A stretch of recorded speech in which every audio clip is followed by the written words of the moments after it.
नवंबर का महीना, सर्द हवा एक मोटी किताब को सीने से चिपका हल्के हरे ओवरकोट में तुम सीढ़ियों से उतर रही थी। इधर उधर नजर दौड़ाई, पर जब कोई नहीं दिखा तो मजबूरन तुमने पूछा था, कॉफी पीने चले? तुम्हें इतना पता था कि मैं तुम्हारी क्लास में ही पढ़ता हूँ, और मुझे पता था कि तुम्हारा नाम सोनाली राय है। तुम बंगाल के एक जाने माने वकील अनिरुद्ध राय की एकलौती बेटी हो।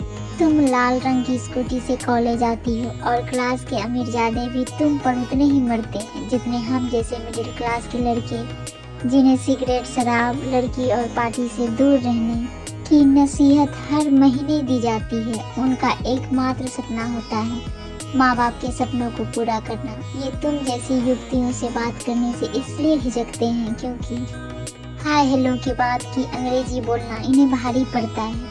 तुम रास्ते भर बोलती रही और मैं सुनता रहा। तुमने मौका ही नहीं दिया मुझे बोलने का।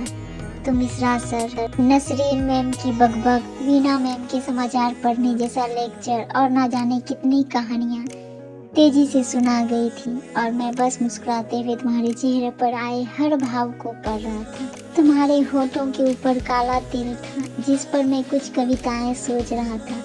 तब तक तुम्हारी कॉफी और मेरी चाय आ गई। तुमने पूछा था तुम कॉफी क्यों नहीं पीते? मैंने मुस्कुराते हुए कहा, चाय की आदत कभी छूटी नहीं। तुम यह सुनकर काफी जोर से हंसी थी। शायरी भी करते हो? मैं झेप गया। तुम इतने समय से कुछ भूल रही थी मेरा नाम पूछना, क्योंकि मैं तुम्हारी आवाज में अपने नाम को सुनना चाह रहा था। तुमने तब भी नहीं पूछा था। हम दोनों उठकर चल दिए थे कैंपस से विश्वविद्यालय मेट्रो स्टेशन की ओर। बात करते हुए तुमने कहा था, सज्जाद पता है मैं अक्सर सपना देखती थी कि मैं फोटोग्राफर बनूंगी, पूरी दुनिया का चक्कर लगाऊंगी और सारे खूबसूरत नज़ारे अपने कैमरे में कैद करूंगी। लेकिन आज मैं मील मार्क्स और लेनिन की किताबों में उलझी हुई हूँ। कभी जी करता है तो देख पढ़ लेती हूँ, तो कभी काम को। हम अक्सर जो चाहते हैं वैसा नहीं होता है, और शायद अनिश्चितता ही जीवन को खूबसूरत बनाती है। अक्सर सब कुछ पहले से तय हो तो जिंदगी से रोमांच खत्म हो जाएगा। हम उम्र से पहले बूढ़े हो जाएंगे। जो बस यही सोचते हैं उनके लिए मरना ही एकमात्र लक्ष्य है। सज्जाद, तुमने क्या पॉलिटिकल साइंस अपनी मर्जी से चुना? तुमने पूछा था। हाँ, मैंने कहा। नहीं कहने का कोई मतलब नहीं था उस समय। मैं खुद को बताने से ज्यादा तुम्हें जानना चाह रहा था। और हाँ, मेरा नाम सज्जाद नहीं आदित्य है, आदित्य यादव, मैंने जोर देते हुए कहा। ओह, तो तुम लालू यादव के परिवार से तो नहीं हो? बिल्कुल नहीं। पता नहीं क्यों बिहार का हर यादव लालू यादव का रिश्तेदार लगता है लोगों को। कुछ पल के लिए दोनों चुप हो गए। कई कदम चल चुके थे। मैंने चुप्पी तोड़ते हुए पूछा, वैसे यह सज्जाद कौन है? कोई नहीं, बस गलती से बोल गई थी। तुम्हारे चेहरे के भाव बदल गए थे। कहाँ रहते हो तुम? हम बात करते करते मानसरोवर हॉस्टल आ गए थे। मैंने इशारा किया। यही मेट्रो स्टेशन पास ही था। तुमसे विदा लेने के लिए हाथ बढ़ाया। मैंने पूछा, यह निशान कैसा? अरे वह कल खाना बनाने वाली नहीं आई तो खुद रोटी बनाते समय हाथ जल गया। अभी आदत नहीं है ना। मैंने हाथ मिलाया। ओवरकोट की गर्मी अब भी उसके हाथों में थी। इस खूबसूरत एहसास के साथ मैं सो नहीं पाया था। सुबह जल्दी उठकर तुमसे ढेर सारी बातें करनी थी। मैं कॉलेज गया था अगले दिन। कॉलेज में इस बात की चर्चा जरूर होने वाली थी, क्योंकि हम दोनों को साथ घूमते क्लास के लड़के लड़कियों ने देख लिया था। उस दिन तुम नहीं आई थी। मुझे हर सेकेंड बोझिल लग रहा था। तुमने कॉलेज छोड़ दिया था। 2 वर्षों बाद दिखी थी उसी नवंबर महीने में कनॉट प्लेस के इंडियन कॉफी हाउस की सीढ़ियों से उतरते हुए। मेरा मन जब भी उदास होता है मैं निकल पड़ता था। इंडियन कॉफी हाउस दिल्ली की शोर भरी जगहों में एक यही जगह थी जहां मैं सुकून से उलझनों को जी सकता था और कल्पनाओं को नई उड़ान देता। हल्की मुस्कुराहट के साथ तुम मिली थी उस दिन। कोई तुम्हारे साथ था। तुम पहले जैसी चहक नहीं रही थी। एक चुप्पी थी तुम्हारे चेहरे पर। तुम्हारा इस तरह मिलना मुझे परेशान कर रहा था। तुम बस उदास मुस्कुराहट के साथ मिलोगी और बिना कुछ बात किए सीढ़ियों से उतर जाओगी। यह बात मुझे अंदर तक कचोट रही थी। इसी उधेड़ बूंद में सीढ़ियां चढ़ते मुझे एक पर्स मिला। खोल कर देखा तो किसी अंजुमन शेख का था। बुटीक सेंटर साउथ एक्सटेंशन का पता था। दिए हुए नंबर पर कॉल किया तो स्विच ऑफ था। तुम्हारे बारे में सोचते सोचते रात के 8 बज गए थे। अचानक याद आया कि किसी का पर्स मेरे पास है जिसमें 1200 रुपये और डेबिट कार्ड है। मैंने फिर एक बार कॉल लगाई। इस बार रिंग जा रही थी। हेलो, एक खूबसूरत आवाज़ सुनाई दी। जी, आपका पर्स मुझे इंडियन कॉफ़ी हाउस की सीढ़ियों पर गिरा मिला। आप बताएं इसे कहाँ आकर लौटा दूँ? आदित्य बोल रहे हो? उधर से आवाज आई। सोनाली तुम? मैं आश्चर्यचकित था। कैसी हो तुम? और यह अंजुमन शेख का कार्ड? तुम हो कहाँ? तुमने कॉलेज क्यों छोड़ दिया? मैं उससे सारे सवालों का जवाब जान लेना चाहता था क्योंकि मुझे कल पर भरोसा नहीं था। तुमने बस इतना कहा था, कल कॉफी हाउस में मिलो 11 बजे। अगले दिन मैंने कॉफी हाउस में तुम्हें आते हुए देखा।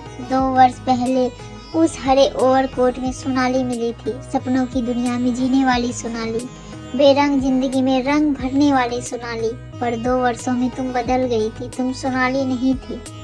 तुम एक हताश, उदास, सहमी अंजुमन शेख थी जिसने 2 वर्षों पहले घर छोड़कर अपने प्रेमी सज्जाद से शादी कर दी थी। वही सज्जाद जिसके बारे में तुमने मुझसे छुपाया था। जिससे प्रेम करो उसके साथ यदि जिंदगी का हर पल जीने को मिले तो इससे खूबसूरत और क्या हो सकता है। इस गैर मजहबी प्रेम विवाह में निश्चित ही तुमने बहुत कुछ झेला होगा, पर प्रेम सारे जख्मों को भर देता है। लेकिन तुम्हारे और सज्जाद के बीच आए रिश्तों की कड़वाहट वक्त के साथ बदतर हो रही थी। शादी के बाद प्रेम ने बंधन का रूप ले लिया था। आदिपाती के बोझ तले रिश्ते बोझिल हो रहे थे। तुम तो दुनिया का चक्कर लगाने वाली युवती थी। तुम रिश्ते को जीना चाहती थी, उन्हें ढूंढना नहीं चाहती थी। जिसे तुम प्रेम समझ रही थी वह घुटन बन गया था।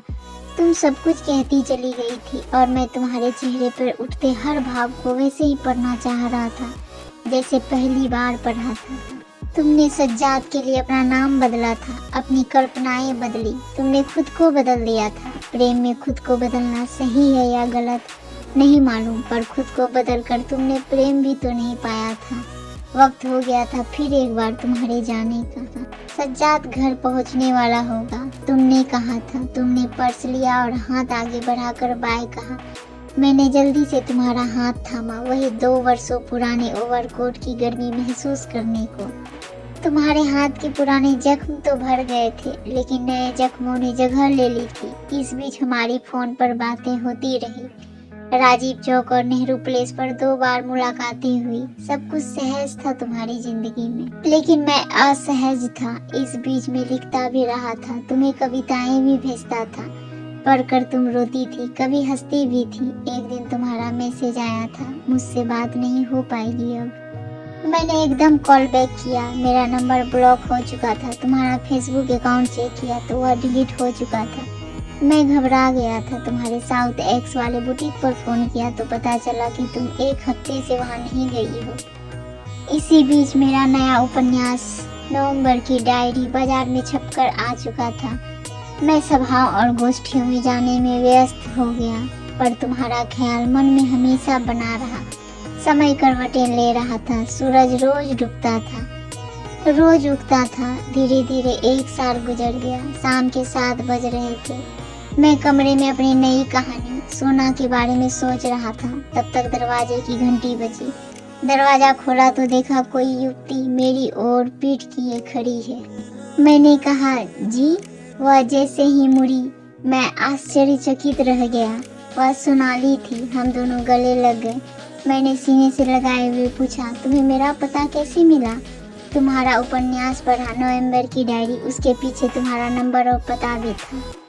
आदित्य, तुमने सही लिखा है इस उपन्यास में। जिन रिश्तों में विश्वास की जगह ना हो उनका टूट जाना ही बेहतर है। मैंने सज्जाद को तलाक दे दिया था। हमारी फेसबुक चैट सज्जाद ने पढ़ ली थी। फिर यहीं से बचे रिश्ते भी टूटते चले गए थे। तुम मेरे अस्त व्यस्त घर को देख रही थी। अस्त व्यस्त सिर्फ घर ही नहीं था, मैं भी था, जिसे तुम्हें सजाना और संवारना था। पता नहीं तुम इसके लिए तैयार थी या नहीं। तभी तुमने कहा, ये किताबें इतनी बिखरी हुई क्यों हैं? मैं सजा दूं? मुस्कुरा दिया था मैं। रात के 9 बज गए थे। हम दोनों किचन में डिनर तैयार कर रहे थे।